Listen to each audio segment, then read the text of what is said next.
They say that families are built on a foundation of unconditional love, but nobody ever tells you that the foundation is usually supported by just one person, a person who is quietly holding her breath, hoping the entire structure does not collapse. Clara stood in the center of her suburban kitchen. The afternoon sunlight poured through the window, but she felt entirely numb. She was 38 years old. She stared down at the massive pile of chaotic vendor contracts scattered across her granite countertop. These were not her contracts. They belonged to her younger brother, David. His wedding was exactly 3 weeks away. The air in the kitchen felt heavy, thick with the silent expectations she had carried for decades. Clara rubbed her temples. A dull headache pulsed behind her eyes. She reached for her cup of coffee. The ceramic mug was cold against her fingers. She took a sip anyway, swallowing the bitter liquid, and picked up a floral arrangement invoice. The numbers blurred together. She had spent the last 4 hours organizing a massive spreadsheet trying to fix the scheduling conflicts David had completely ignored. This was the natural rhythm of her life. Whenever David created a mess, Clara was quietly expected to clean it up. She was the reliable older sister. She was the one who never complained. Just then, the front door chimed. Clara heard the familiar sound of footsteps echoing in the hallway. Her parents, Sarah and Mark, walked into the kitchen. Sarah carried a pristine white gift box, her face glowing with absolute delight. Mark followed closely behind her, chuckling at a joke he had just finished telling. They completely ignored the mountain of paperwork surrounding Clara. "Hello, sweetheart," Sarah said, placing the box on the counter without looking at the contracts. "We just picked up the custom-engraved champagne flutes for the head table." Clara forced a small, tired smile. "They are beautiful, Mom," she replied, her voice soft and strained. Mark opened the refrigerator, pulling out a bottle of water. "I am telling you," Mark said, unscrewing the cap. David really outdid himself with this venue. The country club is going to look spectacular. He has such a brilliant vision for these things. Clara looked down at the cold cup of coffee in her hands. David did not have a vision. David had a sister who spent her weekends untangling his disorganized ideas. She wanted to say something. She wanted to point out the unpaid deposit notices resting right under the elbow of her mother. But the exhaustion settled deep into her bones. She remembered all the science fair projects she had quietly finished for him. She remembered the college applications she had proofread late into the night. The pattern was etched into the very foundation of their family. "It is going to be a wonderful day," Clara murmured carefully, moving a stack of catering menus out of the way. Sarah sighed happily, clasping her hands together. "We are just so proud of him. He is finally settling down. Emily is a lovely girl, and David is stepping up to be the man of the house." "It brings tears to my eyes, Clara, it really does." Clara swallowed hard. The silence in the room stretched out, wrapping around her like a heavy blanket. She waited just for a moment, hoping her mother might notice the dark circles under her eyes. She hoped her father might acknowledge the hours of unpaid labor she was performing to keep the wedding on track. But Mark simply patted his stomach, and Sarah began talking about the rehearsal dinner guest list. They did not see the unpaid invoices. They did not see the color-coded spreadsheets. They only saw the polished, perfect result, and they attributed every single success to David. Clara closed her eyes. She took a slow, deep breath. She let the praise wash over her, absorbing the familiar sting of being entirely invisible in her own home. She simply nodded along, gathering the chaotic papers into a neat stack, keeping the peace just as she always did. The front door opened again, swinging wide on its hinges. David strolled into the kitchen looking entirely carefree. He wore a crisp polo shirt and a relaxed, confident smile. Sarah turned immediately, her face lighting up with absolute joy. "There is our handsome groom," Sarah said, rushing over to wrap her arms around him. David laughed softly, easily, absorbing the admiration. He hugged her back, patting her shoulder. Mark clapped him on the back, beaming with pure pride. "We were just talking about the country club," Mark said, his voice booming in the small kitchen. "It is going to be the absolute event of the year, my boy." David grinned widely, tossing his heavy metal car keys onto the granite countertop. "Thanks, Dad," David replied, his tone smooth and easy. "I am really looking forward to it." Sarah glanced up at the clock on the wall. "Oh, look at the time," she gasped, touching her cheek. "We need to get down to the florist before they lock the doors." Mark nodded in agreement, grabbing his light jacket from the back of a chair. "We will leave you two kids to sort out the boring paperwork." Mark chuckled, completely dismissing the mountain of stressful logistics. Sarah kissed David on the cheek. "Bye, sweetheart," she cooed softly. "We love you so much." They walked out the front door, leaving a trail of happy energy behind them. They did not say goodbye to Clara. The heavy wooden door clicked shut. The house instantly grew quiet, leaving a dense, awkward silence in its wake. David walked over to the stainless steel refrigerator. He pulled out a cold soda, popping the aluminum tab with a loud, sharp hiss. He leaned back against the counter, standing right next to the towering pile of vendor contracts. He took a long drink, looking at Clara with a sheepish, boyish grin. It was the exact same look he used to give her when they were children. So David started, his voice suddenly dropping into a low, cautious register. "I might have made a tiny little mistake." Clara did not look up from her glowing laptop screen. Her fingers rested heavily on the keys. "What did you do, David?" she asked, her voice completely flat and devoid of emotion. David shifted his weight suddenly, looking very interested in the kitchen floorboards. "The venue deposit," he mumbled, scratching the back of his neck. "The final deposit was due last Friday. I completely forgot to send the wire transfer to the coordinator." Clara stopped typing. Her hands froze. She slowly closed her laptop, the soft click echoing in the quiet room. "How much is the deposit, David?" she asked, her chest feeling tight. David sighed, looking up at the ceiling. "It is $15,000, he said quietly. Clara felt all the air rush out of her lungs. $15,000. It was a staggering amount of money.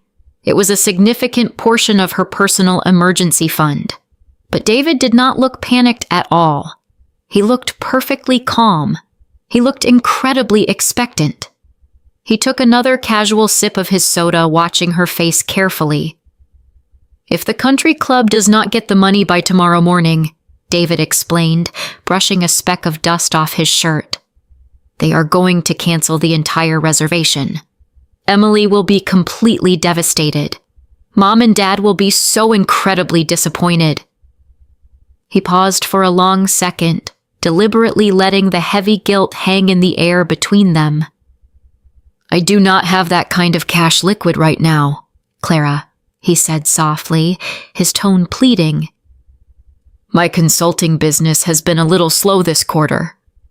He reached across the cold granite counter, gently placing his hand over hers. "Could you just transfer the funds from your savings account?" he asked, his voice dripping with practiced persuasive charm. "I will pay you back right after the wedding, I absolutely promise. Just do not tell Mom and Dad about this. I really do not want to ruin their excitement." Clara looked down at his hand resting on hers. She saw the heavy, expensive designer watch gleaming on his wrist. She knew exactly what he was doing. He was playing the exact same card he had played for 20 years. He was using their parents' pride as a loaded weapon against her. He knew Clara would do absolutely anything to protect the family from a massive, embarrassing public failure. She felt a familiar, sickening knot form deep in her stomach. He was asking her to drain her own hard-earned security simply to cover his lazy negligence. And he was asking it as casually as if he were borrowing a cup of sugar for a recipe. Clara stared at the heavy gold watch on his wrist. The kitchen was entirely silent except for the low hum of the refrigerator. She felt the cold granite beneath her fingertips. For a moment, her mind played out the usual script. She would sigh, open her laptop, and log into her banking portal. She would watch $15,000 vanish from her hard-earned savings. She would feel the quiet, burning resentment settle into her chest.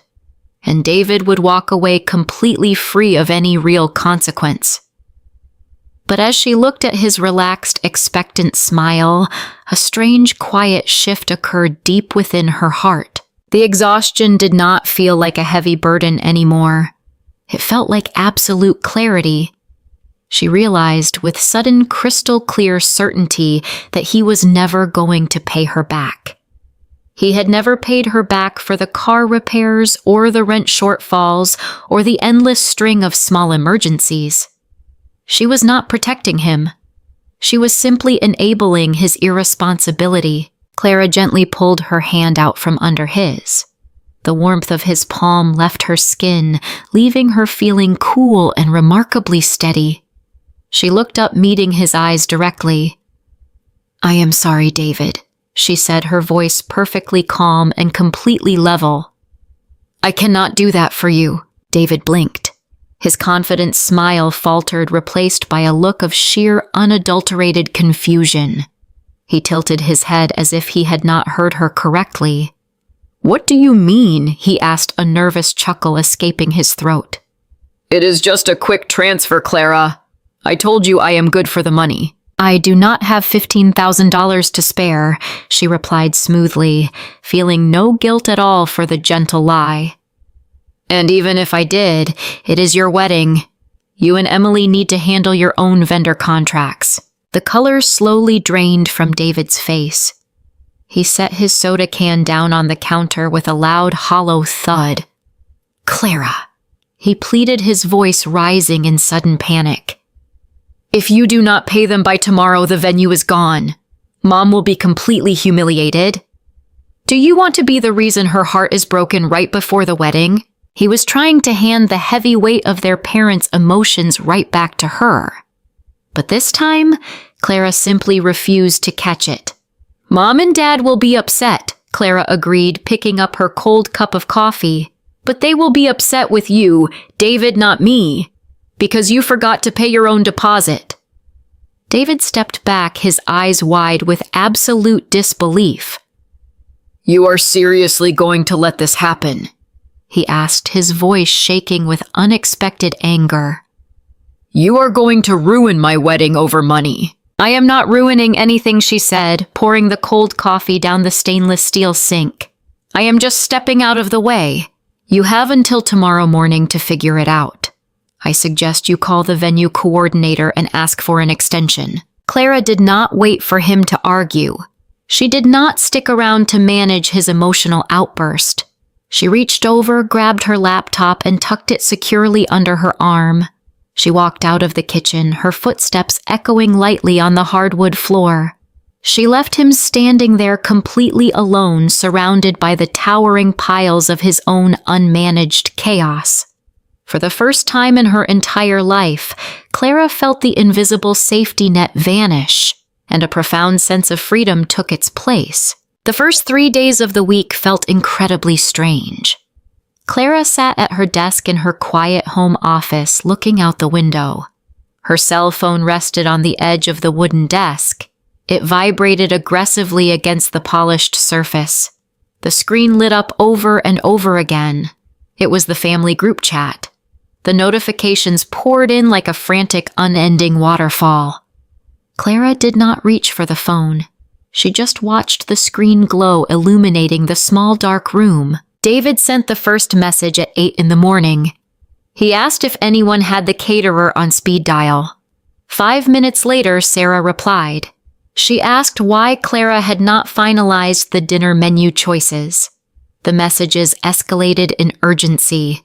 The florist needed to know the exact shade of blue for the silk ribbons. The groomsmen needed their suit measurements sent to the tailor immediately. In the past, Clara would have responded within seconds. She would have opened her master spreadsheet, found the answers, and solved the problems before anyone even started to panic. But today, she simply picked up the phone and tapped the mute button. The device went dark. The constant demanding vibrations stopped entirely. Clara took a deep cleansing breath, feeling a strange mix of guilt and profound relief. She turned her attention back to her own work, opening a file for her actual job. She realized with a heavy heart just how much mental energy she had been spending managing a life that did not even belong to her. By Thursday afternoon, the cracks in the family system became completely impossible to ignore. Clara walked into her kitchen to make a fresh pot of tea. The landline phone on the wall rang sharply. It was a jarring sound she rarely heard.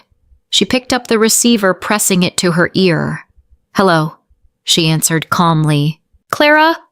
Where have you been?" "Sarah," demanded her voice, breathless and tight with sudden anxiety. "I have been calling your cell phone all day long. The rental company is threatening to cancel the tent delivery. They said the final payment was due yesterday and nobody is returning their emails. David is at work and he is not answering my calls. You need to call the rental company right now and fix this mess." Clara poured hot water into her favorite ceramic mug. She watched the warm steam rise into the cool air. "I am working right now, Mom," she replied smoothly. "I cannot call the rental company for him. David signed the contract, so they need to speak with him directly." There was a long, stunned silence on the other end of the line. Sarah let out a sharp gasp of absolute disbelief. "What do you mean you cannot do it?" Sarah asked, her tone shifting from anxious to deeply offended. "It will take you 5 minutes." "You know David is terrible with these little details. He is a big picture thinker. He needs our help to handle the trivial thing." "They are not trivial things," Clara said gently, stirring a spoonful of golden honey into her tea. "They are his responsibilities. He is 30 years old and he is getting married in 2 weeks. He needs to manage his own vendors." "You are being entirely unreasonable," Sarah snapped, the bitter frustration bleeding directly into her voice. "This is a family event, Clara. We are all supposed to pitch in and support him. Why are you suddenly acting so selfish? We need to make sure this day is perfect for your brother." Clara closed her eyes for a brief, painful moment. The word selfish stung deeply. For 20 years, she had given up her weekends, her savings, and her peace of mind just to keep the family afloat. The very first time she asked them to handle their own mess, she was immediately branded as the villain. But she did not raise her voice. She did not argue back. She simply accepted the unfair judgment, knowing it was a painful but necessary part of breaking the cycle. "I love him," Mom Clara said quietly, "but I am not his personal assistant. Please tell him to call the rental company the moment he gets off work." She gently placed the receiver back onto the wall hook, ending the conversation before Sarah could launch into another heavy guilt trip. Clara took her hot mug of tea and walked into her cozy living room. She sat down on the soft sofa, pulling a warm knitted blanket over her lap. The house was wonderfully quiet again. She knew chaos was rapidly unfolding across town. She knew David was probably panicking, realizing the magic safety net was truly gone. She knew her parents were likely complaining about her sudden lack of loyalty. But as she took a slow, deliberate sip of her tea, the tight anxiety in her chest slowly faded away. The invisible burden was finally lifting from her shoulders, leaving her feeling lighter than she had in years. Friday evening arrived with a gentle, steady rain. Clara sat on the soft wool rug of her living room floor, pouring 2 generous glasses of rich, dark red wine. Her best friend Megan sat comfortably across from her. Megan took a glass, leaning her back against the base of the cozy sofa. The warm glow of a single floor lamp illuminated the room, casting soft shadows against the painted walls. "You look entirely different tonight," Megan said, taking a slow, appreciative sip of her wine. "You do not have that frantic, panicked look in your eyes. Your shoulders are actually relaxed. It is kind of refreshing, honestly." Clara smiled softly, wrapping both of her hands around the cool crystal glass. "I put my cell phone on silent," she replied, feeling a genuine spark of pride. "I have not checked the family group chat in 2 whole days. I completely turned off the notifications." Megan almost choked on her drink.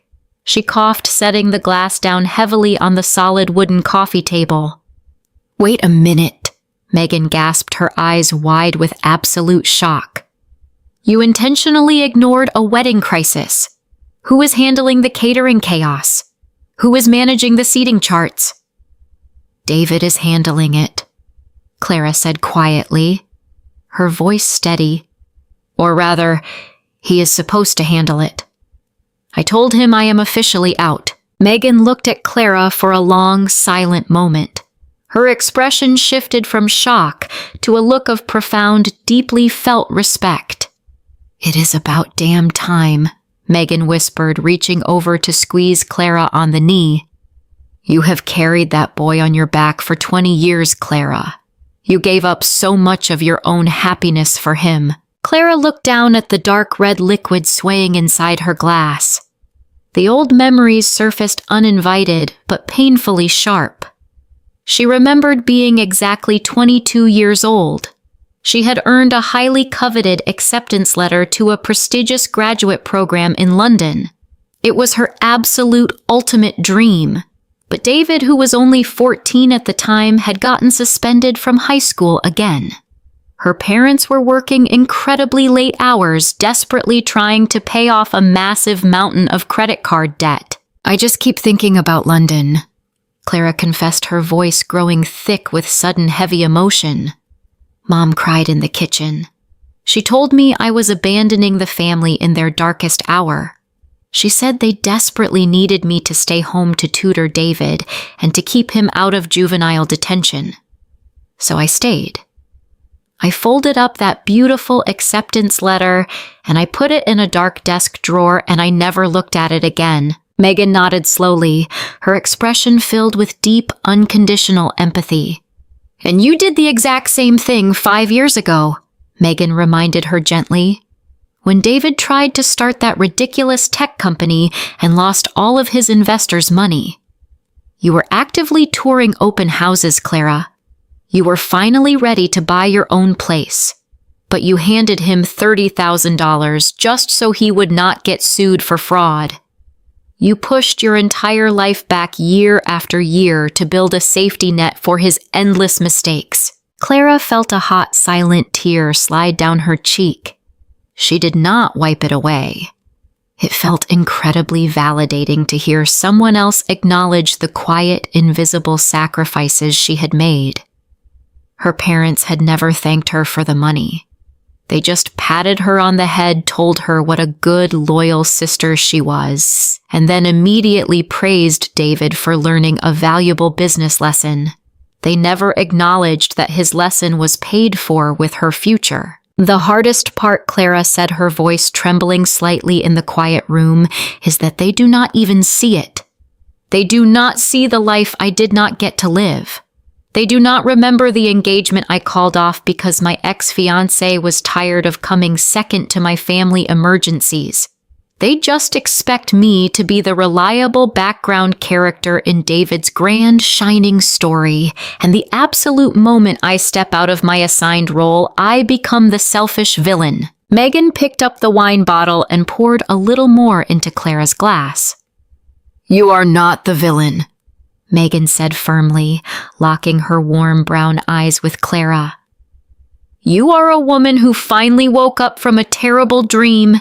They are angry right now because the free ride is officially over. They are panicking because they actually have to hold the golden child accountable for his own life." Clara took a slow, deep breath, letting the warm validation soothe her exhausted, aching soul. The rain tapped gently against the living room window glass, creating a peaceful, rhythmic sound. She knew the upcoming weekend was going to bring more angry phone calls. She knew the perfect wedding was likely falling apart piece by piece under David's incredibly negligent management. But sitting there in the quiet safety of her own home with a friend who truly saw her worth, Clara felt the heavy, suffocating chains of guilt begin to rust and break apart. She was finally allowing herself to mourn the milestones she had lost, but she was entirely determined to fiercely protect the future she had left. Saturday morning arrived with bright, clear sunshine. Clara stood on her back patio, enjoying the crisp autumn air. She was repotting a collection of overgrown ferns. Her hands were covered in dark, damp soil. It was a simple grounding task. It was something she was doing entirely for her own pleasure. The quiet tranquility was broken by the sharp ringing of her cell phone. It sat on a small metal table, vibrating aggressively against the iron surface. The caller identification displayed David's name. Clara wiped her hands on a worn cotton towel. She took a deep breath, preparing herself for the inevitable chaos. She picked up the phone and pressed the green accept button. "Hello, David," she answered calmly. "Where were you?" David demanded immediately. His voice was loud, echoing slightly over the tiny speaker. He sounded completely out of breath and deeply frustrated. He did not say good morning. He did not ask how she was doing. He simply launched his anxiety directly at her. Clara frowned, brushing a stray piece of soil from her blue jeans. "Where was I?" she repeated, genuinely confused by the sudden misplaced aggression. "I am at home, David. I have been home all morning long. I am standing outside the tailor shop." David snapped, his tone thick with heavy, impatient annoyance. "The front door is completely locked. The owner just told me through the glass that my final suit fitting was scheduled for 9 in the morning. It is currently 11:15. The groomsmen are standing around the parking lot looking completely lost. Why did you not send out the digital calendar invite, Clara? Why did you not call me to make sure I was awake?" Clara let out a slow, heavy breath. The sheer blinding audacity of his expectation washed over her like a cold wave. He was 30 years old. He possessed a perfectly functional smartphone. Yet he was standing in a public parking lot, actively blaming his older sister for his inability to tell time. "I did not send an invite," Clara said gently, but with absolute unwavering firmness, "because it is your suit fitting, David. It is your wedding event. I am not the event coordinator." There was a sharp, frustrated sigh on the other end of the line. "You always send the reminders," Clara David argued, completely missing the reality of the situation. "You always organize the group text messages, and you always make sure everyone knows exactly where to go. Emily has been asking me about the suits for 3 days. I told her not to worry about it because you always handle the final details. Now I look like a complete idiot in front of my own closest friends. And I am going to have to pay a massive rush fee just to get the alterations done on time." He paused, waiting for the familiar, comforting sound of her immediate apology. He waited for her to frantically offer to call the tailor to negotiate the late fee out of her own pocket and to smooth things over with his frustrated friends. He expected the magical safety net to simply appear exactly as it always did. Clara leaned against the wooden railing of her patio. She looked out at her peaceful, quiet garden. "I am sorry you missed your appointment, David," she said simply, offering no solutions. "You should probably call the tailor on Monday morning and ask if they can squeeze you in before the rehearsal." The silence that followed was incredibly heavy. It was the silence of a man whose reality was rapidly shifting beneath his feet. "You are not going to call them for me?" he asked, his voice dropping into a register of genuine raw disbelief. "Clara, I am getting married in exactly 14 days. The stress is absolutely crushing me. I really need you to step up and be a supportive sister right now." "I am supporting you," Clara replied, her voice remaining perfectly even despite the pounding in her chest. "I am letting you handle your own life. You are a grown man, David. You need to take responsibility for your own daily schedule. If you told Emily I was handling it, you lied to her. You need to fix that mistake entirely on your own." David let out a harsh, bitter laugh. "You are being completely ridiculous." He spat, the deep anger finally breaking through his utter confusion. "Mom was absolutely right about you. You are acting incredibly selfish just because you are jealous of the wedding." "Fine. I will handle it myself. Just do not expect a thank you when I have to scramble to fix the massive mess you just made." He abruptly ended the call. The loud beep echoed sharply in Clara's ear. She slowly lowered the phone, placing it back onto the metal table. Her heart was beating a little faster than normal. Her hands were shaking just a tiny bit. The sudden accusation of jealousy was a deeply unfair, incredibly cruel strike. It was designed to pierce her emotional armor and drag her right back into submission. But as Clara picked up her gardening trowel, she realized something incredibly powerful. The bitter insult did not break her. It only proved exactly how desperate he was to avoid his own reflection. He was terrified of failing, and he was absolutely terrified of looking incompetent in front of his brilliant fiancée. Clara plunged the small shovel into the fresh, dark soil. She felt a deep, satisfying sense of finality. The golden child was finally falling, and for the very first time in her entire life, she was not going to dive to catch him. Sunday afternoon arrived, bringing a heavy gray overcast sky. Clara was sitting at her kitchen island, slowly peeling a fresh orange, enjoying the quiet, uninterrupted peace of her home. The doorbell rang, a sharp, sudden sound that shattered the comfortable silence. Clara did not rush. She wiped her sticky hands on a paper towel and walked slowly down the hallway. She looked through the small frosted glass pane of the front door.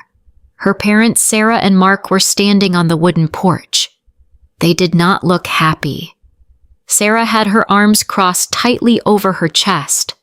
Mark was pacing back and forth nervously, jingling his metal car keys in his hand. Clara unlocked the deadbolt and pulled the heavy door open. "Hello, Mom," she said, keeping her voice incredibly calm and level. "Hello, Dad."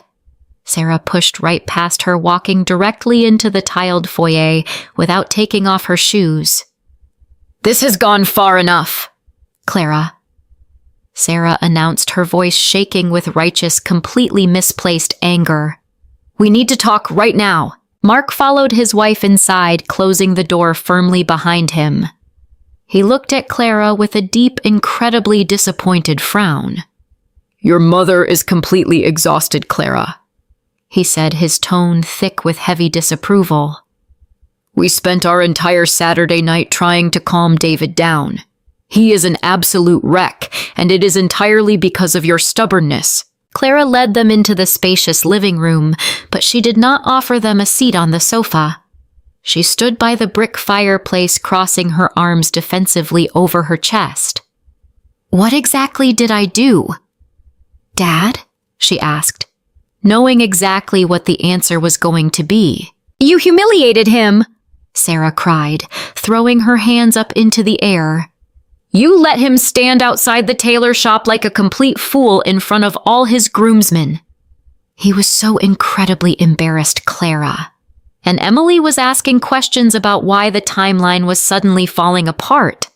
David had to lie to her just to protect your reputation. He told her you were having a really bad week at work and simply forgot to send out the final schedules. Clara felt a sharp, bitter laugh bubble up in the back of her throat. "He told her I forgot." Clara repeated the sheer, absolute audacity of the lie hanging heavily in the room. "He is a 30-year-old man, Mom. He has his own digital calendar. I did not forget anything because it was never my job to remember his appointments in the first place. It has always been your job. Mark snapped, his face turning a dark, flushed shade of red. You are the older sister. You are supposed to guide him. He is under an immense amount of pressure right now. Planning a wedding is incredibly stressful. He relies on you to keep the small details organized so he can focus on his career and his future. Clara looked at her father. She really looked at him, seeing the blind, unwavering devotion to a son who had never truly earned it. What career, Dad? She asked, quietly refusing to match his aggressive shouting. His consulting business has not turned a single profit in 3 entire years. He came into my kitchen on Friday and asked me for $15,000 to pay the venue deposit because he completely forgot about the deadline. Sarah gasped loudly, covering her mouth with her trembling hand. She looked at Mark, her eyes wide with sudden shock, but the shock was not directed at David's incompetence. You refused to help him pay the deposit, Sarah whispered, her voice laced with absolute, genuine horror. Clara, that is his wedding venue. How could you be so incredibly cruel? You have a wonderful job and plenty of savings in the bank. You know your father and I are on a fixed income right now. If he loses that venue, Emily's wealthy family will think we are complete failures. They were not upset that David had neglected his adult responsibilities. They were not angry that he had tried to emotionally manipulate his sister into draining her emergency fund. They were only terrified of the public embarrassment.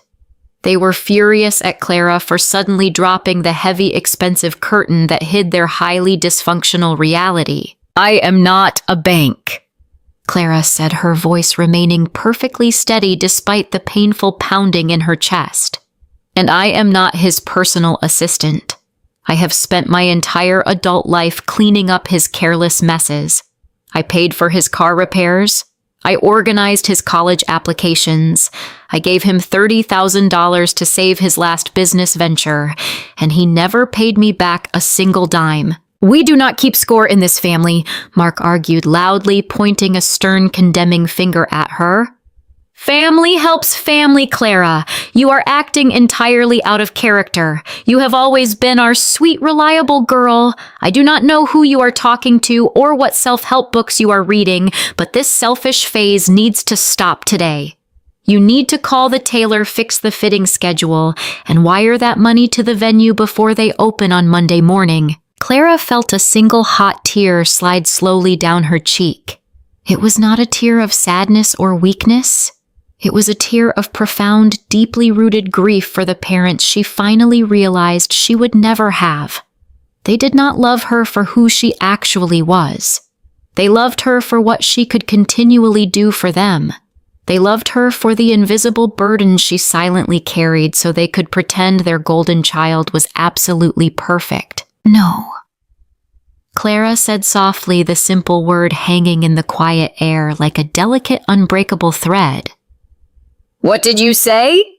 Sarah asked, her voice dropping to a dangerous, threatening whisper. I said no, Clara repeated, lifting her chin and wiping the stray tear from her face.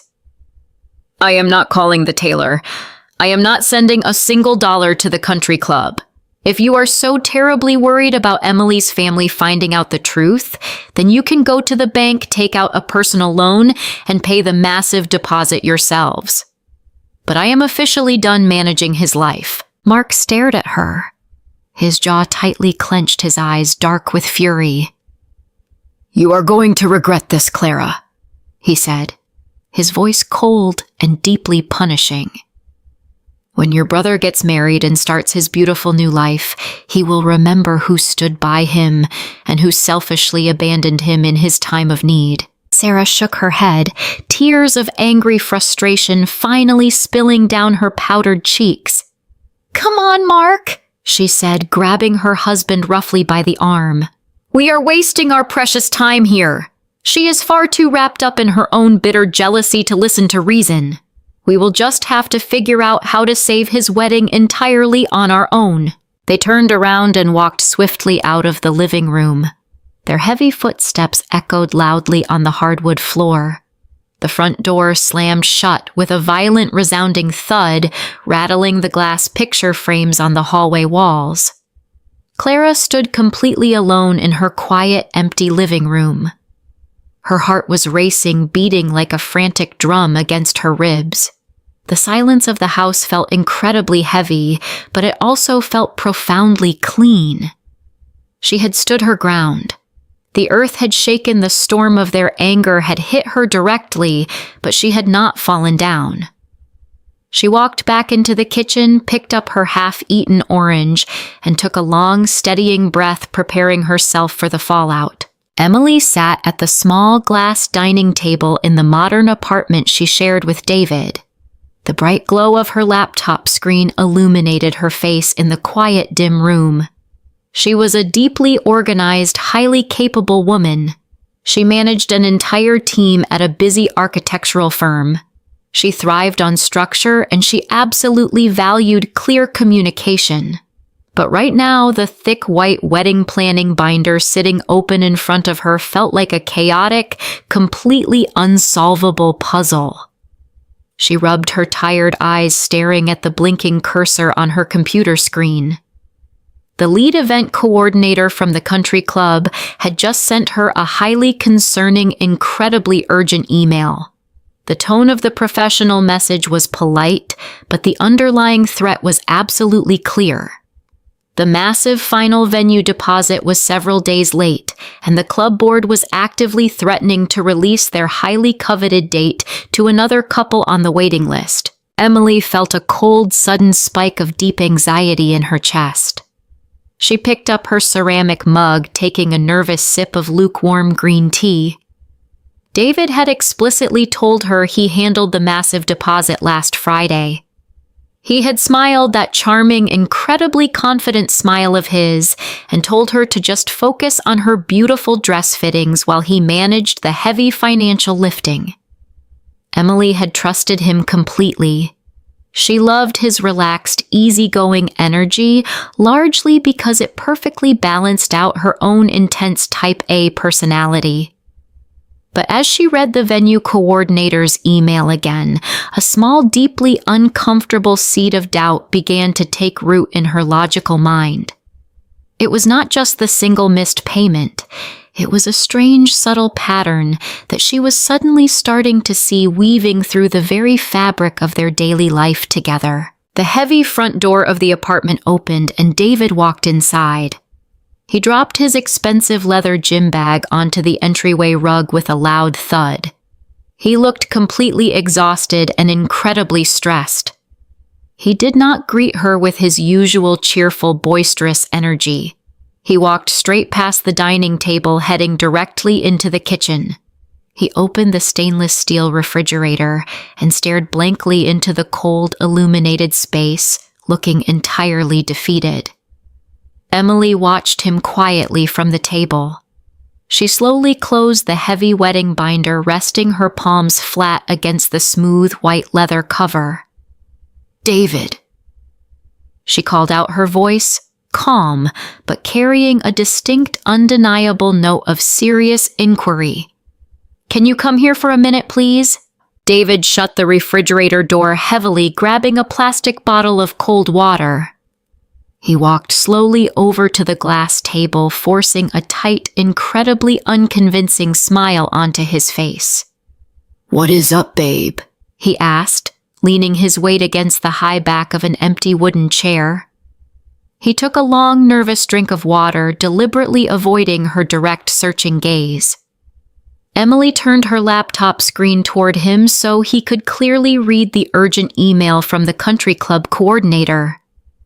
"The venue just reached out to me directly," Emily said softly, watching his facial expressions very closely. "She says the $15,000 deposit never arrived.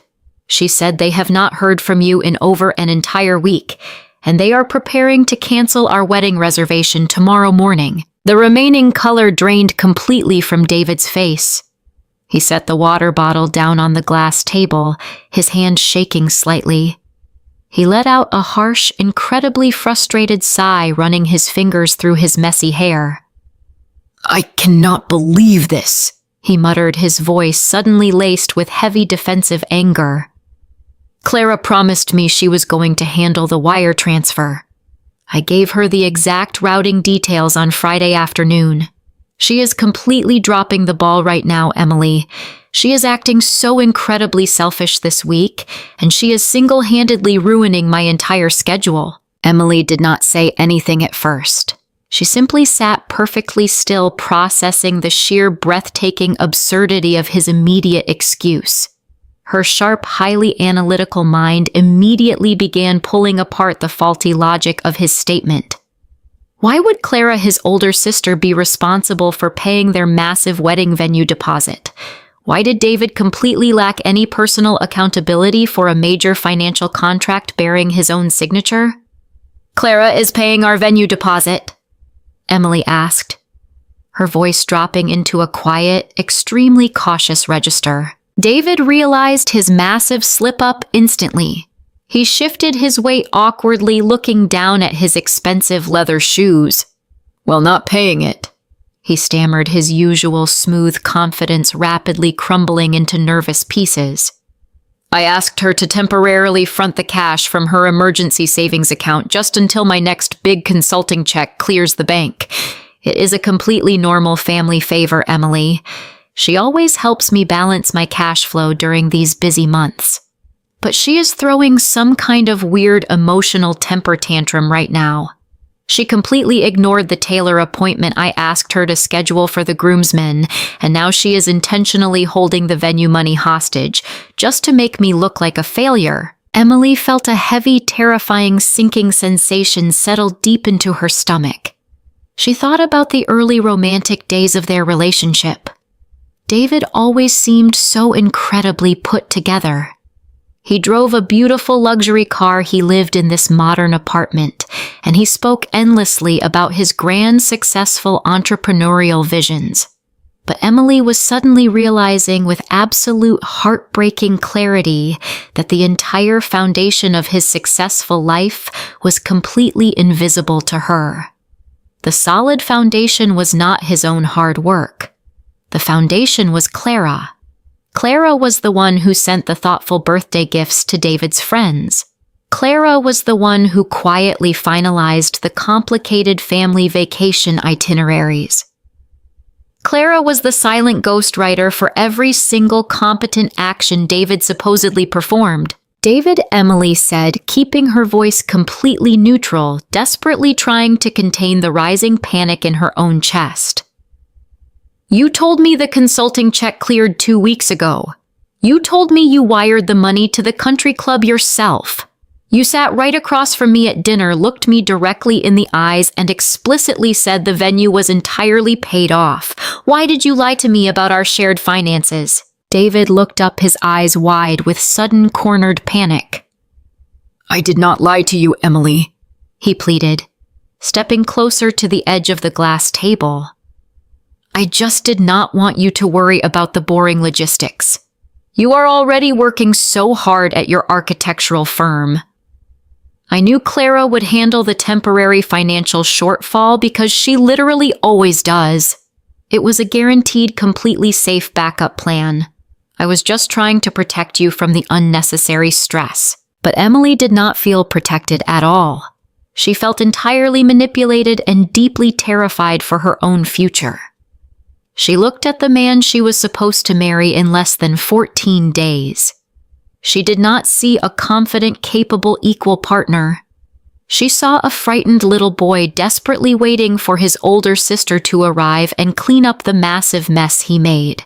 And a terrifying realization hit Emily like a physical blow. If Clara officially stopped fixing his problems, David was going to need a brand new safety net. He was going to expect his new wife to seamlessly step into Clara's exhausting role. Emily saw a flash of her own future, spending the next 20 years covering up his financial mistakes, managing his daily schedule, and working a full-time job while also acting as his mother. "If Clara stops fixing your problems," Emily asked quietly, her heart breaking just a little bit more with every single word. What exactly are you bringing to this marriage, David? He did not have an answer. He just stood there completely silent as the heavy, undeniable reality of his own incompetence finally filled the quiet room. The final 14 days leading up to the wedding moved at a painfully slow yet incredibly peaceful pace. Clara maintained her absolute unwavering boundary. The silence from her parents was deafening.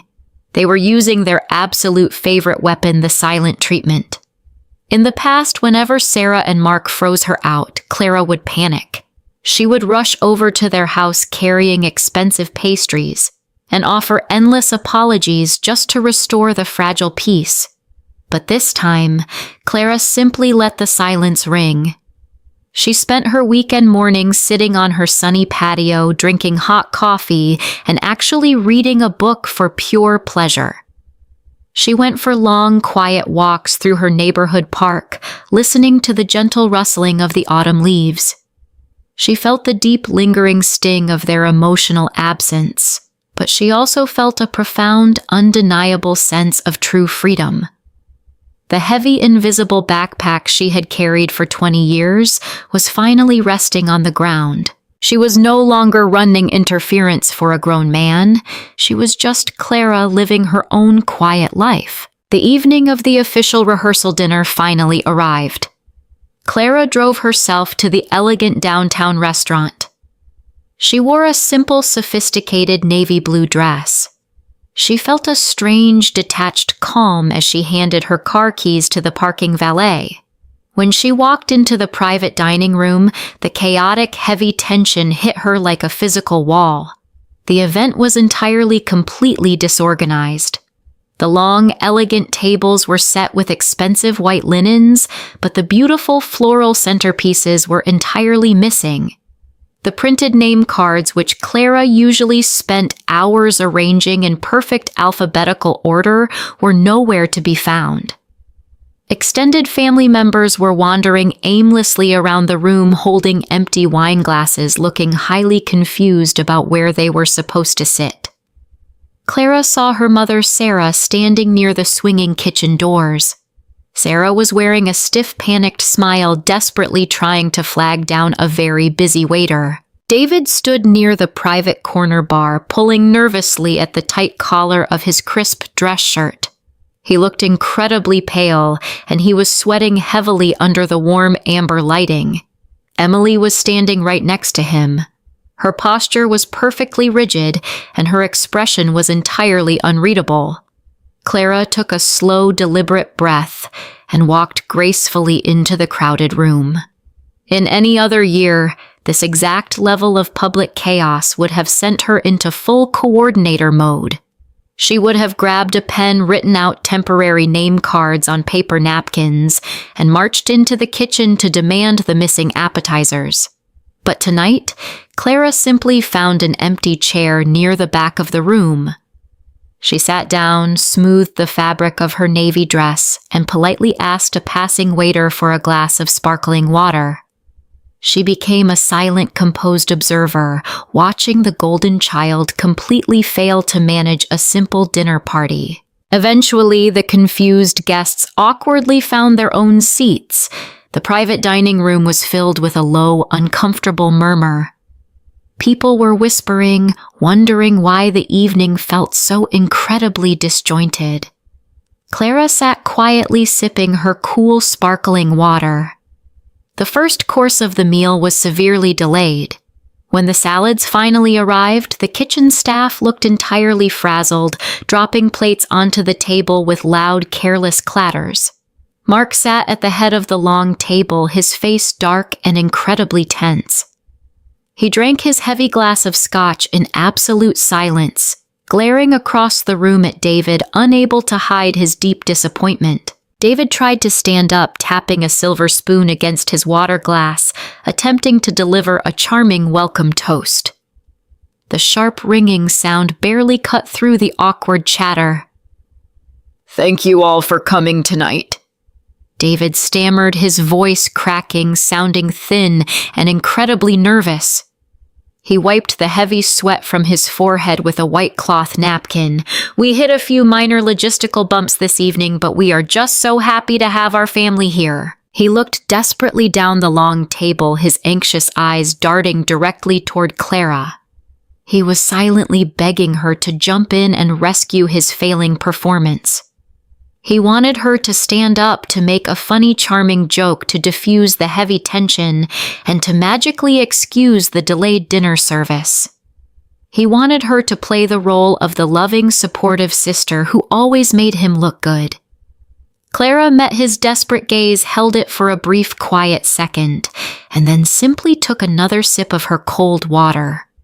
She offered him absolutely nothing. The waiters finally brought out the main courses. The heavy porcelain plates clattered against the expensive white linen. Aunt Susan looked down at her meal, her face twisted into a deep, unimpressed frown. "This is baked salmon," Aunt Susan said, her voice carrying loudly across the quiet table. The formal invitation specifically stated, "We would be served prime rib David." David swallowed hard. He stared down at the pale, overcooked fish. The heavy sweat returned to his forehead. He unbuttoned the top button of his crisp white dress shirt. "There must be a minor mix-up with the restaurant kitchen," David stammered, looking nervously toward the swinging wooden doors. Sarah leaned aggressively across the wide table. Her face was flushed with deep, agonizing embarrassment. "There is no mix-up." "David," Sarah whispered harshly. Her teeth completely clenched together. "The catering manager just told me you never sent the final menu selections. They had to serve whatever they had in the back freezers.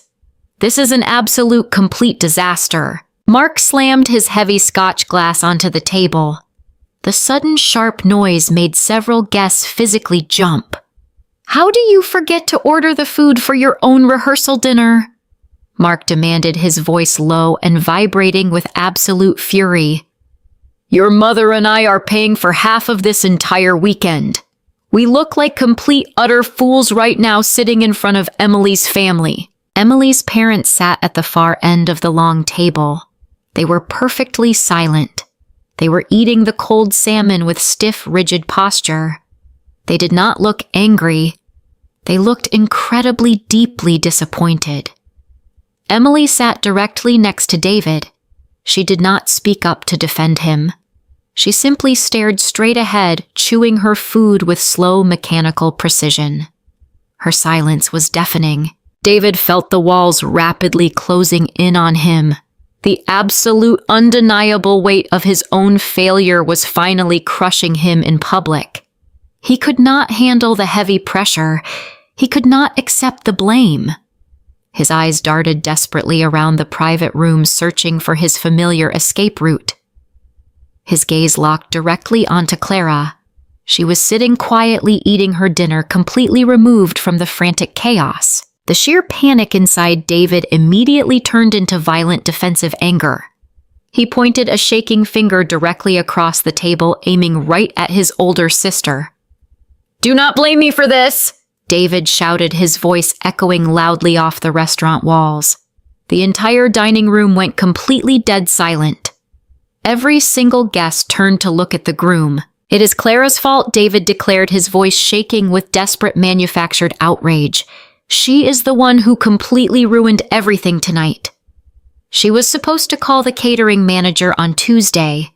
She was supposed to order the floral arrangements.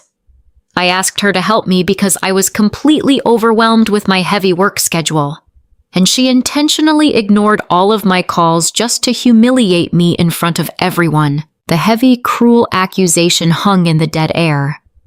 Sarah and Mark immediately turned their furious glares toward Clara. The visible relief on their faces was absolutely sickening. They had finally found their familiar scapegoat. They did not have to face the terrifying reality of their son's profound incompetence. They could simply blame their daughter exactly as they always did. "I cannot believe you," Sarah hissed, gripping the edge of the heavy wooden table with white knuckles. To sabotage your own brother's wedding weekend out of sheer petty jealousy. You are acting like a spoiled, bitter child, Clara. You should be deeply ashamed of yourself. Clara stopped chewing. She placed her silver fork gently down onto her porcelain plate. She looked across the table at David. He was breathing heavily, hiding like a coward behind the massive lie he had just constructed. She looked at her parents. They were looking at her with absolute, unadulterated disgust, completely willing to throw her to the wolves to protect him. For 20 entire years, she had absorbed this exact type of toxic blame.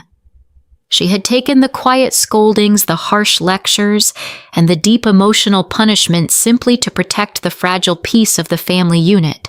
But Clara did not feel the familiar crushing weight of guilt tonight. She felt a slow rising fire deep in her chest. It was not the frantic heat of panic. It was the calm, steady warmth of absolute truth. She looked around the long table, meeting the wide, shocked eyes of her extended family. She did not cry. She did not apologize. She sat perfectly straight in her wooden chair, feeling the intense gravity of the moment, waiting for the heavy silence to finally break. The heavy silence in the private dining room stretched out, feeling incredibly thick and suffocating. Clara opened her mouth, preparing to finally defend herself against the ridiculous accusation. But before she could speak a single word, the quiet scrape of a wooden chair echoed across the hardwood floor. Emily slowly pushed her chair back. She picked up her white cloth napkin and placed it neatly next to her cold porcelain plate. Her movements were incredibly deliberate and perfectly calm. "David," Emily said quietly, her voice cutting through the tense atmosphere with absolute precision. She did not look at Sarah, and she did not look at Mark. Her sharp, intelligent eyes remained locked entirely on the man sitting next to her. "Why is your sister responsible for our rehearsal dinner, David?" she asked, the genuine curiosity in her tone, making the question even more devastating. David swallowed heavily, pulling nervously at his tight collar again. "Well," he stammered, looking frantically around the silent room, hoping someone would jump in to save him. "She is the older sister, Emily. She just naturally handles the family logistics. I was incredibly busy with my consulting clients this week, and she completely dropped the ball. She knew how important this dinner was to my parents." Emily did not blink. She leaned slightly forward, resting her elbows on the edge of the long wooden table. "But you told me you booked the caterer yourself," Emily reminded him gently, her words falling like heavy stones into the quiet room.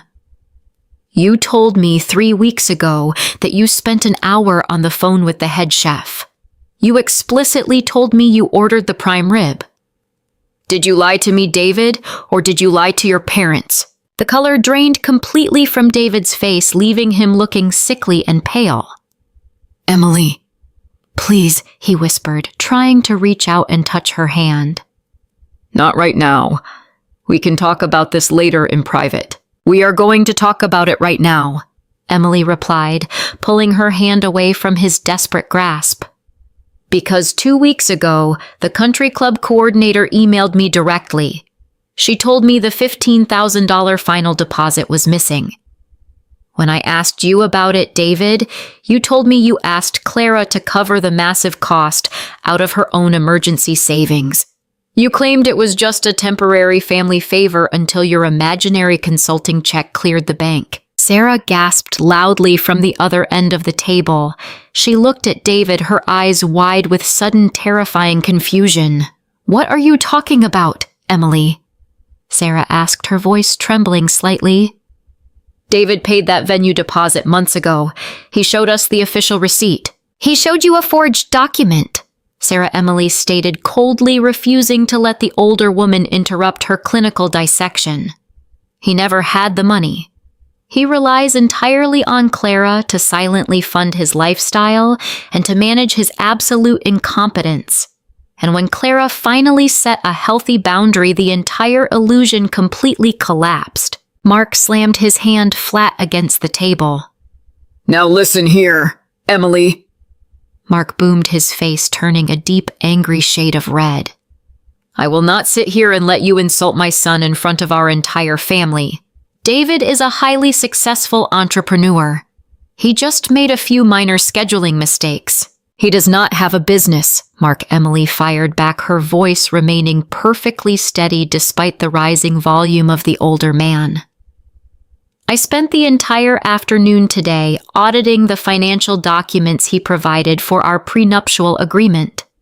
The consulting firm he constantly brags about has not generated a single dollar of revenue in 3 entire years. He lives completely off the quiet bailouts Clara provides and the credit cards you two secretly pay off for him. The entire room went completely dead silent once again.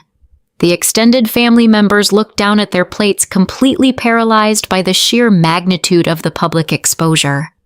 The beautiful polished facade of the golden child was completely shattering piece by piece under Emily's gentle but incredibly firm scrutiny. David sat frozen in his chair, looking like a terrified little boy caught in a massive lie. He could not yell his way out of this trap. He could not use his charming smile to redirect the conversation. The highly intelligent, deeply analytical woman he had chosen to marry had quietly gathered all the data, and she was presenting it to the jury. You expected me to be your new Clara.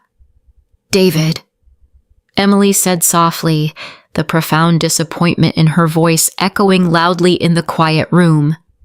You expected me to seamlessly step into her shoes and spend the rest of my life managing your endless mistakes while you took all the public credit. But I am not your safety net. I am looking for an equal partner, and it is becoming entirely clear that you have absolutely no idea how to be one. Clara sat quietly at the far end of the table, her heart pounding with a mixture of absolute awe and deep, profound vindication.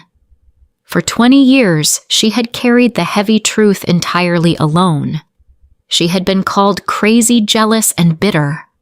But now, sitting under the warm amber lighting of the restaurant, the absolute truth was finally spoken out loud, and it did not come from her own mouth.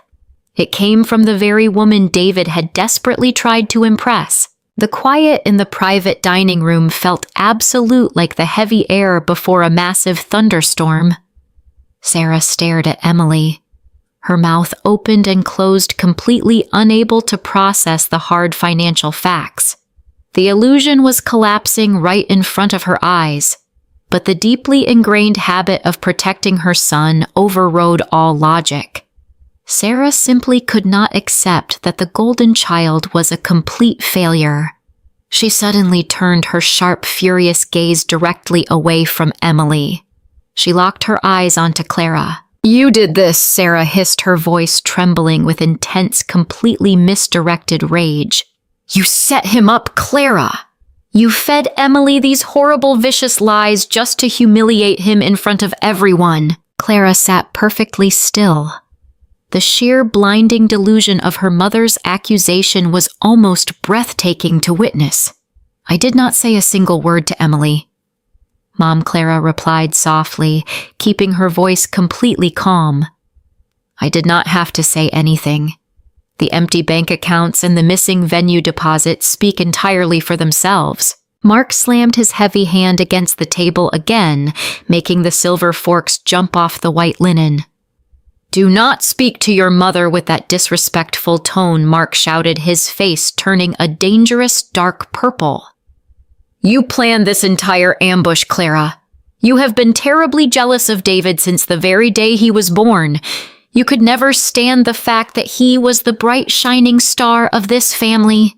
So you waited for the most important weekend of his life to actively sabotage his future. Emily looked at Mark, her expression filled with absolute, profound disbelief.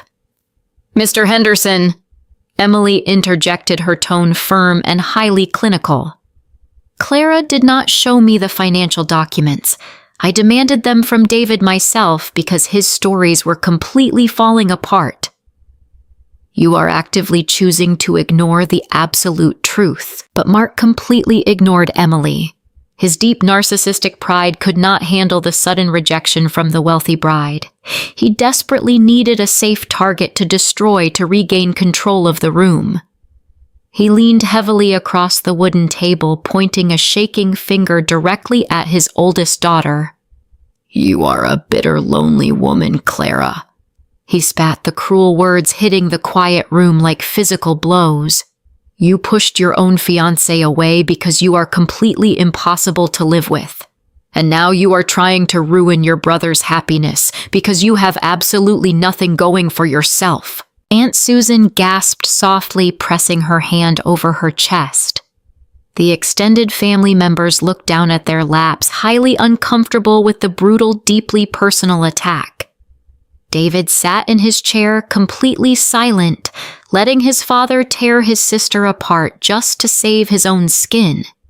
He did not defend her. He did not tell the truth. He simply watched her take the blame exactly as he always did. Sarah nodded vigorously, fresh tears of angry frustration streaming down her powdered cheeks. "You are dead to us tonight, Clara." Sarah cried out, her voice echoing off the high restaurant ceiling.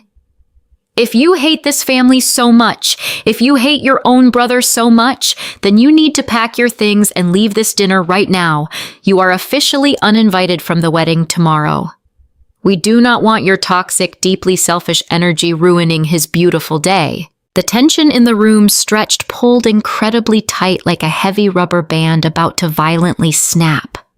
The sheer, absolute injustice of the moment pressed down heavily onto Clara's shoulders. She looked at her father, breathing heavily with misplaced rage. She looked at her mother, weeping tears of pure emotional manipulation. She looked at David, the cowardly golden child, hiding securely behind his parents' delusion. For 38 years, Clara had absorbed these exact attacks. She had swallowed the cruel insults, she had apologized for things she never did, and she had quietly fixed the massive messes just to keep the fragile peace. She had been taught from a very young age that her feelings did not matter. She believed her only true value was her silent, unending obedience. But sitting in that expensive wooden chair, looking at the broken, deeply toxic dynamic of her family, the heavy rubber band finally snapped.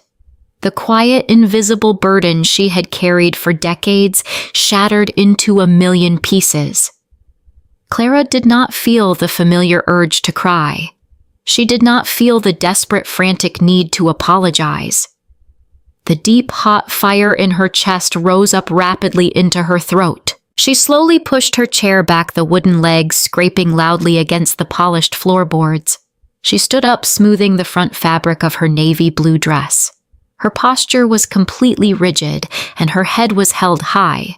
The entire room held its collective breath, waiting for the reliable, quiet sister to finally break down and surrender to the heavy guilt. Clara looked at her father. She did not raise her voice. She did not scream. The heavy, suffocating anger in the room suddenly met an immovable wall of absolute, quiet truth. "I am not jealous of David, Clara," said her voice, dropping into a soft, incredibly steady rhythm. "I am just so unbelievably tired." She looked at her father, holding his angry, flushed gaze. "You want to talk about my ex-fiancé?" Clara asked, her voice cracking just a fraction before she pulled it back into absolute control. "Do you remember why he left me, Dad? He left me because on the exact night we were supposed to celebrate our engagement, you called me in tears. David had wrecked his car again and he was completely uninsured. You begged me to come fix the mess so the police would not get involved. So I left my own celebration to go sit in a cold tow truck with my brother because I thought that was what a good sister was supposed to do." The private dining room was entirely silent. The faint clinking of silverware from the main restaurant felt a million miles away. Clara took a slow, deep, cleansing breath. "I did not just fix his car," she continued, her eyes sweeping across the tense, frozen faces at the table. I fixed his college applications. I fixed his bounced checks. 5 years ago, I handed him $30,000 straight from my own personal house fund because he was going to be sued for investor fraud. I folded up my acceptance letter to a graduate program in London, and I threw it entirely away because you told me David needed me at home to keep him out of juvenile detention. She turned her gaze directly back to David. He was staring blindly at his half-eaten plate, completely unable to look her in the eye. I loved you so much, David, she whispered, the raw, heartbreaking emotion finally bleeding through her composed exterior. I gave up my 20s and my 30s to be your absolute safety net, but you never appreciated it. You just came to completely expect it. And the very first time, the absolute first time in 20 years that I asked you to handle your own mistake, you turned around and called me a jealous, bitter woman. Clara looked at her parents again. The fierce defensive anger in their eyes was slowly starting to fracture. The heavy, uncomfortable weight of reality was finally setting in. You tell me that family helps family, Clara said softly, a single tear finally sliding down her cheek. But you never helped me. You never once asked me how my day was going. You never asked me if I was tired. You just expected me to be the invisible glue, holding his golden life together. And the moment I stopped holding him up, you threw me completely away to protect his fragile pride. Clara reached down and picked up her small, dark clutch purse from the table. I do not hate this family, she said, her voice barely above a whisper, yet ringing clearly through the silent restaurant. I am just finally choosing to love myself a little bit more than I love fixing his mistakes. Clara turned around. She walked slowly toward the heavy wooden doors of the private dining room. The rhythmic clicking of her heels echoed loudly against the polished hardwood floor. Nobody moved to stop her. Nobody called out her name. The heavy, suffocating silence she left behind was entirely different from the tension before. It was the absolute crushing silence of undeniable truth. The heavy wooden doors swung shut, closing behind her with a soft, final click. Sarah remained entirely frozen in her chair. Her hand hovered in the empty air halfway to her mouth. She looked around the long, elegant table, desperately searching for a single sympathetic face. She wanted her sister Aunt Susan to offer a comforting smile. She wanted someone to tell her that Clara was simply acting crazy. But Aunt Susan looked completely horrified. The extended family members stared down at their cold, uneaten salmon, refusing to make eye contact with the matriarch. Mark stared blankly at his heavy Scotch glass. The dark amber liquid sat completely still. His face was no longer flushed with aggressive, defensive anger. It was pale and deeply drawn. He felt the phantom weight of the $30,000 Clara had mentioned. He remembered the exact night he had called her in tears, begging her to handle the tow truck. The memory hit him like a physical blow to the chest. He had completely erased her sacrifice simply to maintain the illusion of his perfect son. At the far end of the long table, Emily's father slowly stood up. He did not say a single word. He reached down and gently touched his wife on the shoulder. Emily's mother stood up immediately, picking up her small, elegant purse. They walked quietly and deliberately out of the private dining room. They did not say goodbye to Mark or Sarah. Their silent departure was the ultimate devastating social verdict. The wealthy, prominent family was officially walking away from the broken illusion. David watched his future in-laws walk out the door. The absolute crushing panic returned to his chest, but he had no safety net left to catch him. He turned his desperate, bloodshot eyes toward Emily. She was still sitting in her chair looking at him with an expression of profound, completely detached pity. Emily, please. David, whispered his voice cracking with sheer desperation. We can fix this. I can call the venue tomorrow. I can get a personal loan. Emily slowly shook her head. Her dark eyes were perfectly dry and incredibly clear. "This is not about the venue deposit, David," she said softly, her voice carrying easily in the quiet room. "You sat here and watched your father verbally destroy your sister for a mistake you made. You let your mother banish her from the wedding just so you would not have to admit you were broke. You are a 30-year-old man, but you are completely hollow inside." David reached across the white linen, desperately trying to grab her hand again. "I just did not want to disappoint anyone," he cried, a single tear sliding down his face. "You did not want to be held accountable," Emily corrected him, pulling her hand safely out of his reach. "Clara loved you enough to carry your entire life on her back, and the second she put you down, you tried to destroy her reputation." "I cannot marry a man who is entirely willing to sacrifice his own sister just to protect his fragile ego." Emily stood up. She reached for her left hand and slowly slid the heavy diamond engagement ring off her finger. She placed it gently onto the table right next to her cold, untouched dinner. She did not yell. She did not cause a dramatic scene. She simply turned around and walked out of the room, leaving him completely alone with his devastated parents. Sarah finally let out a loud, tragic sob, burying her face into her hands. Mark did not comfort her. He just sat there staring blankly at the empty chair where Clara had been sitting. The absolute reality of their negligence settled heavily over the table. They had spent their entire lives building a beautiful golden pedestal for their son. And they had finally realized with absolute heartbreaking clarity that they had crushed their only daughter right underneath the heavy foundation. The cool autumn air hit Clara the moment she stepped out of the heavy restaurant doors. She walked slowly past the busy valet stand. She did not ask for her car right away. She desperately needed a moment to breathe.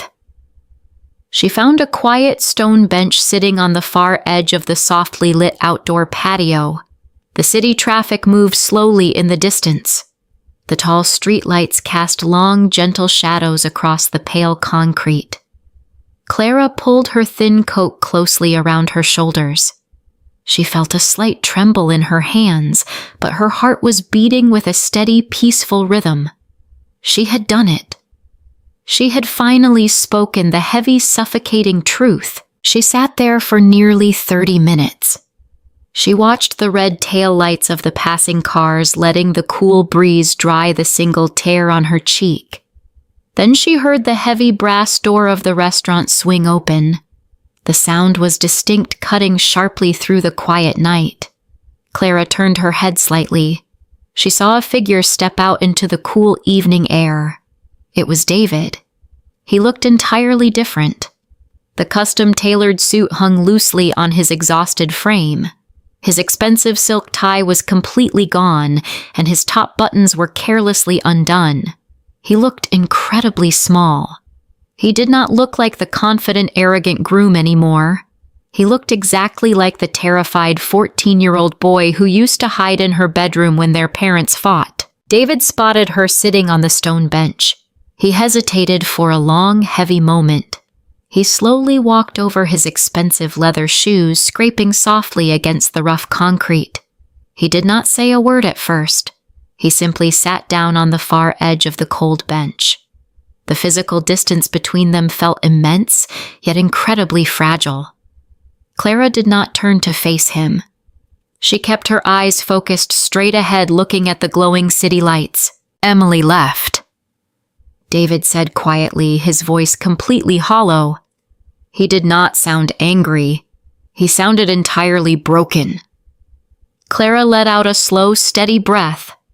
"I am sorry to hear that, David," she replied, her tone perfectly neutral, offering no emotional rescue. David leaned forward, resting his elbows heavily on his knees. He buried his face deep into his hands. He let out a long, shaky breath that sounded incredibly close to a suppressed sob. She took the ring off. He continued, the painful words spilling out of him like broken glass. She put it right on the table and she walked out with her parents. She told me I was completely hollow inside.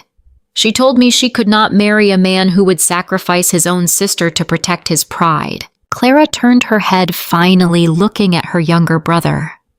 For the very first time in his adult life, he was not trying to spin a clever narrative. He was not looking for a quick, easy excuse to deflect the blame. The heavy, absolute consequences of his actions had finally caught up to him. He was sitting in the cold, devastating wreckage of his own terrible choices. You lied to her, David, Clara said gently, refusing to offer him a false enabling comfort. You built your entire relationship on a foundation of absolute illusions. You cannot expect a strong, intelligent woman to build a future on a magic trick. I know, David whispered, a single tear falling from his face hitting the concrete patio. I know I did. I just wanted her to be proud of me, Clara. I wanted Mom and Dad to look at me the exact way they always do. I was so incredibly terrified of failing that I just kept telling bigger and bigger lies. And I always knew deep down that you would be there to catch me when I finally fell. He lifted his head, looking directly into her eyes. The deep defensive pride was completely gone. In its place was a profound, agonizing realization. I used you, Clara, he admitted, his voice cracking with heavy, genuine remorse. I took your money, and I took your time, and I took your unconditional love, and I treated it like it was completely worthless. When Dad was yelling at you in there, calling you those horrible, cruel names, I just sat there and let him do it. I was so afraid of looking bad that I let him tear you completely apart. Clara felt a tight, painful lump form in her throat. She had waited 20 entire years to hear him simply admit the absolute truth. She did not feel the sudden magical urge to forgive him instantly. The deep wounds he had caused were far too fresh and far too severe. But seeing him sitting there stripped of all his arrogant armor, she felt a small, quiet spark of hope. The illusion of the golden child was dead, but her brother was finally waking up. You did not just let him yell at me, Clara corrected him, her voice soft but incredibly firm. You pointed your finger at me first, David. You actively threw me under the bus because it was the easiest way out of your own mess. That is not what a loving family does. That is what a coward does. David flinched as if he had been physically struck by her honest words. He knew she was absolutely right. He slowly nodded his head, accepting the heavy, painful judgment. I am a coward, he whispered, looking back down at his trembling hands. I ruined my own wedding. I lost the only woman I have ever truly loved.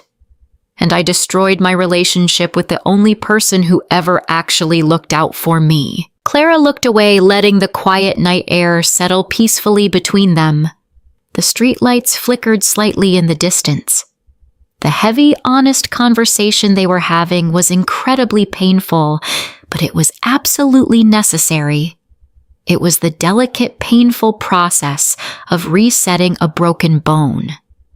They could not begin to heal the deep familial wounds until they finally cleaned out the toxic infection. For the first time in her life, Clara did not reach over to pat his shoulder. She did not tell him everything was going to be all right. She let him sit with his pain, knowing that the heavy discomfort was the only thing that would ever force him to truly grow. The heavy brass doors of the restaurant swung open again.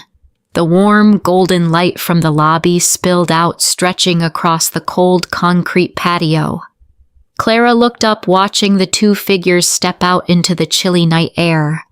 Sarah and Mark did not march forward with their usual highly demanding energy. They walked incredibly slowly, stepping side by side, looking like two deeply exhausted, completely lost people. The restaurant behind them was entirely empty of their invited guests. The grand rehearsal dinner had officially ended in absolute, undeniable ruin. Sarah held her small, elegant clutch tightly against her chest. Her heavy makeup was slightly smeared, but she was no longer putting on a theatrical, manipulative performance. Mark kept his hands shoved deep into his dark coat pockets. He stopped just a few feet away from the cold stone bench. He looked at David, who was still staring silently at the ground, and then he looked directly at Clara. The deep, dark, defensive anger was entirely gone from his eyes. It was completely replaced by a heavy, hollow sense of profound shame. "Clara," Mark said quietly, his voice lacking its usual booming, intimidating authority. We watched Emily and her parents leave the building. The restaurant manager came in and asked us to clear out the private room. "The wedding is officially off." Clara simply nodded her head. "I know, Dad," she replied softly, offering no sudden apologies to comfort him. Mark swallowed hard. He looked down at the concrete patio, unable to hold her steady gaze. "I remembered the tow truck tonight," he admitted, his voice growing rough with rising painful emotion. "When I was sitting in that empty room, I kept hearing what you said about your engagement night. I remembered calling you, practically begging you to handle the police.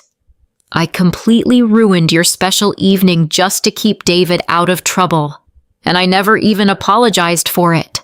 I just expected you to do it because you were always the strong, reliable one." Sarah took a slow, trembling step forward. She looked at her daughter, really looked at her for the very first time in 20 entire years. "We broke you?" Sarah whispered, the absolute devastation ringing clear in her trembling voice. "We spent your entire life making you carry the incredibly heavy weight so your brother could easily fly. We thought we were just protecting our little boy. We never stopped to realize that we were actively crushing our beautiful daughter." Clara felt the tight, painful knot in her chest slowly begin to loosen. Hearing her mother acknowledge the exact invisible mechanism of their family dysfunction was a profound, deeply validating moment. But Clara knew that true healing required absolute, unflinching honesty. "You did not just protect him," Mom Clara said, keeping her tone incredibly gentle but completely firm. "You crippled him. You never let him face a single natural consequence. You built a beautiful golden pedestal, and you forced him to stand perfectly still on it even when he had absolutely no idea how to balance. And when he inevitably started to fall, you blamed me for not catching him fast enough." David let out a quiet, painful sigh of agreement from the far edge of the stone bench. "She is entirely right, Mom," David said, looking up at his parents with exhausted, red, tear-filled eyes. "You never made me pay for my own mistakes. You just made Clara pay for them. And now I am 30 years old, and I have absolutely no idea how to be a real, functioning adult."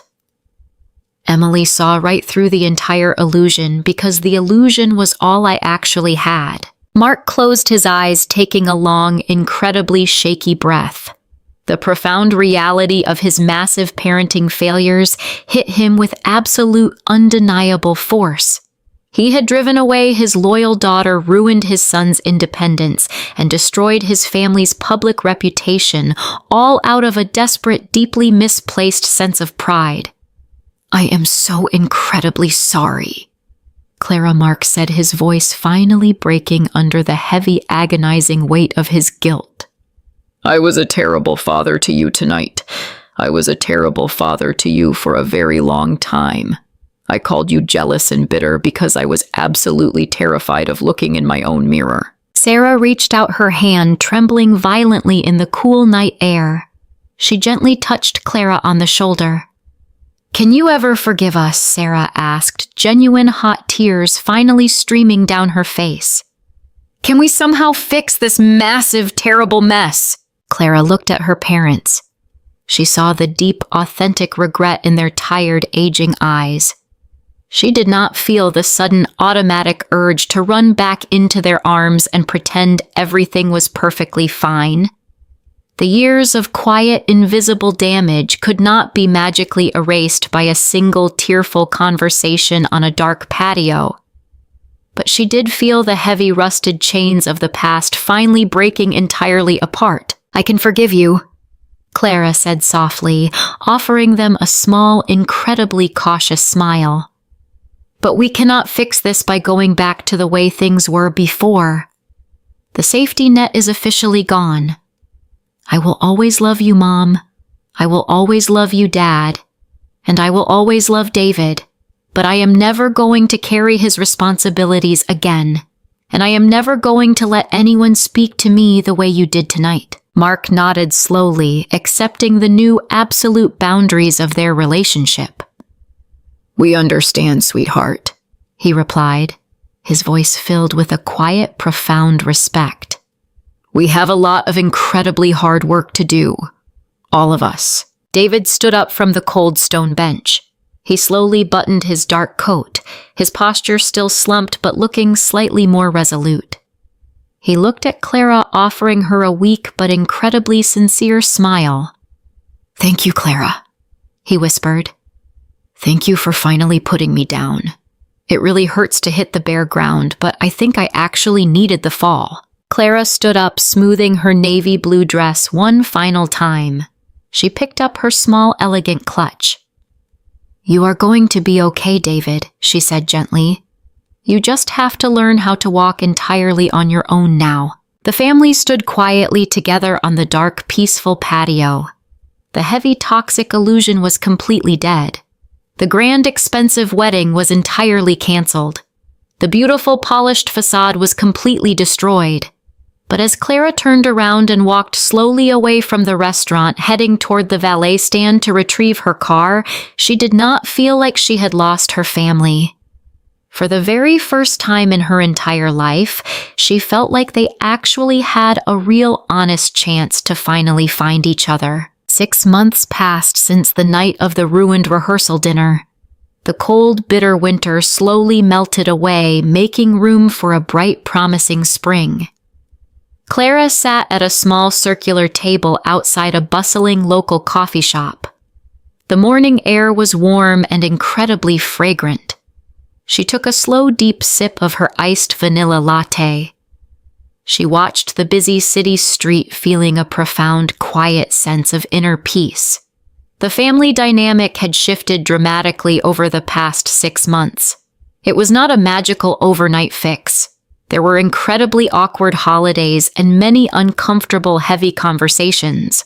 But the deep toxic infection was officially gone, and the slow, delicate process of healing had truly begun. David did not miraculously win Emily back. She kept her firm boundary, refusing to marry a man who needed to be raised instead of partnered. The heavy loss broke his heart, but it also forced him to finally open his eyes. Without Clara there to silently catch his falls, David had to hit the hard, unforgiving ground. And he did fall several times. He lost his failing consulting business entirely. He had to move out of his expensive modern apartment. He currently lived in a small, modest studio, working a steady, incredibly demanding entry-level job in corporate sales. He was learning how to budget his own money, how to wash his own laundry, and how to apologize when he made a genuine mistake. Clara saw him approaching the coffee shop, walking down the crowded sidewalk. He wore a simple button-down shirt and clean dark jeans. He did not look like the arrogant, flashy golden child anymore. He looked tired, but he also looked incredibly genuine and truly grounded. He held a small white paper bag in his hand. He smiled when he saw her waving casually from a few feet away. "Hello," Clara, David said, taking a seat across from her at the small metal table. He placed the white paper bag gently down. "I brought you a fresh blueberry scone from the bakery down the street. I remembered it was your absolute favorite." Clara felt a warm, quiet spark of genuine joy. It was such a small, incredibly simple gesture. But for 20 entire years, David had never once remembered her favorite pastry. He had never brought her anything without secretly needing a massive favor in return. "Thank you, David," she replied, offering him a warm, bright smile. It really is my favorite. They sat together in the warm sunshine, eating their pastries and talking about their week. The conversation was easy, completely devoid of hidden agendas or heavy manipulative guilt trips. David talked about his new job. He complained slightly about his strict boss, but he did not ask Clara to fix his problems. He just wanted to vent to his older sister the way normal siblings did. Mom and Dad are hosting a small barbecue this weekend, David mentioned, taking a sip of his plain black coffee. Dad asked me to pick up the charcoal and the hot dogs.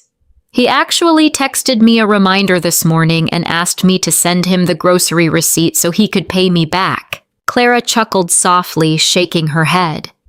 The parents were learning new habits too. Sarah and Mark had sought professional family counseling shortly after the canceled wedding. The therapist had helped them see the massive invisible pedestal they had built. They were actively trying to dismantle it piece by piece. They no longer expected Clara to manage the family calendar. They no longer called her in a blind panic, demanding she fix minor inconveniences. I am bringing a pasta salad to the barbecue, Clara said quietly, enjoying the sweet, crumbly taste of the blueberry scone. Mom called me yesterday and actually asked if I had time to make it. She told me she completely understood if I was too busy with my own work. David smiled, leaning back in his metal chair. It is incredibly weird, he admitted, a soft, self-deprecating laugh escaping his lips. Living in a family where people actually ask for things politely instead of just assuming you will quietly sacrifice yourself. I am still getting used to paying my own electric bill on time. I had to pay a late fee last month and I completely panicked. I almost picked up the phone to call you, but I stopped myself. I figured it out on my own. Clara looked at him, feeling a deep, profound sense of sisterly pride. That is exactly how you learn, David, she told him gently. You pay the late fee, you feel the uncomfortable pinch in your budget, and you set a better calendar reminder for the next month. You are doing really well. He looked down at his plain black coffee, his expression incredibly thoughtful.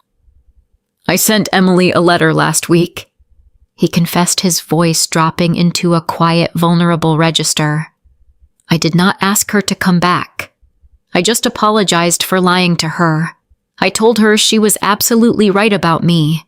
I thanked her for walking away because losing her was the only thing that finally forced me to grow up. Clara reached across the small metal table and gently patted his hand. It was not a gesture of enabling rescue. It was a gesture of pure, unconditional support. She did not have to fix his broken heart. She just had to sit with him while he slowly repaired it himself.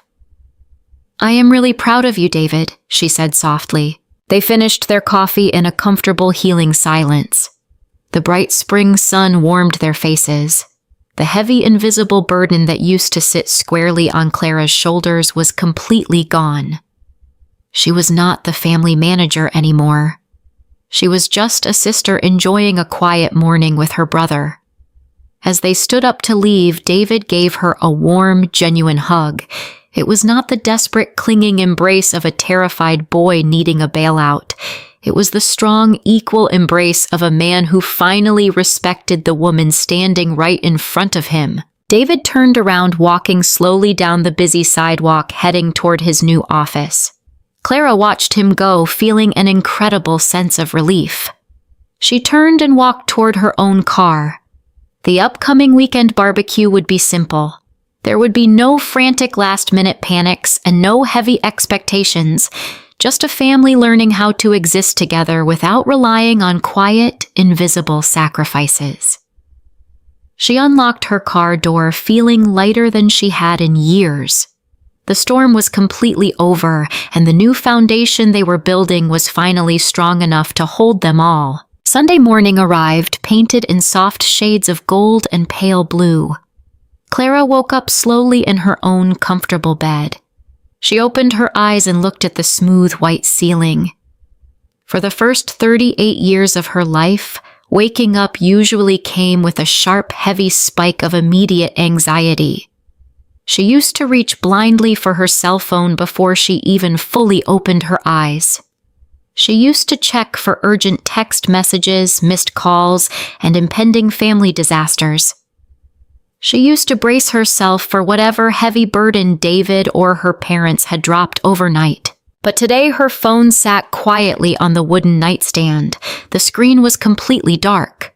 Clara took a slow, deep breath, filling her lungs with the cool, fresh morning air.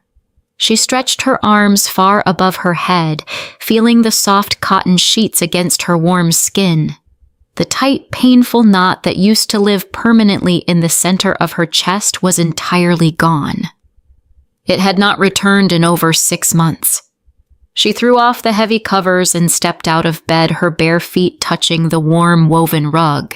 She walked out into her quiet hallway, heading toward the kitchen. The house felt incredibly peaceful. It felt like a true sanctuary. She walked over to the kitchen counter and began preparing her morning coffee. She scooped the rich, dark roasted beans into the grinder. The loud, sudden noise of the machine shattered the quiet for just a brief moment. She poured the fresh grounds into the filter and started the brewing cycle. The rich, earthy aroma of the coffee slowly filled the bright, sunny kitchen. Clara walked over to the large glass doors leading out to her back patio. She slid the heavy glass open and stepped outside. The spring morning was absolutely beautiful. The ferns she had repotted on that terrible, chaotic weekend 6 months ago were absolutely thriving. They were vibrant and incredibly green, reaching happily toward the warm sunlight. She gently touched one of the soft leaves, marveling at how much can change in just half a single year. She thought about the painful, devastating night of the rehearsal dinner. She remembered the heavy, suffocating fear she had felt, standing up to her furious father. She had genuinely believed that walking out of that private dining room meant she was losing her family forever. Society teaches women that setting boundaries will ultimately leave them completely alone. We are told that if we stop sacrificing ourselves, people will simply stop loving us. But as Clara stood on her quiet patio, she realized the absolute, undeniable truth. Finding her voice and setting a firm boundary did not destroy her family. It actually saved them. Her constant invisible labor had been acting like a thick emotional bandage covering a deeply infected wound. By walking away, she had ripped the heavy bandage completely off. It was incredibly painful for all of them, but exposing the toxic wound to the fresh air was the only way it could ever truly heal. David was finally learning how to be a man instead of a protected little boy. He was facing the natural consequences of his own actions, and he was becoming a much better person for it. Her parents were finally learning how to love their children without using them as emotional crutches.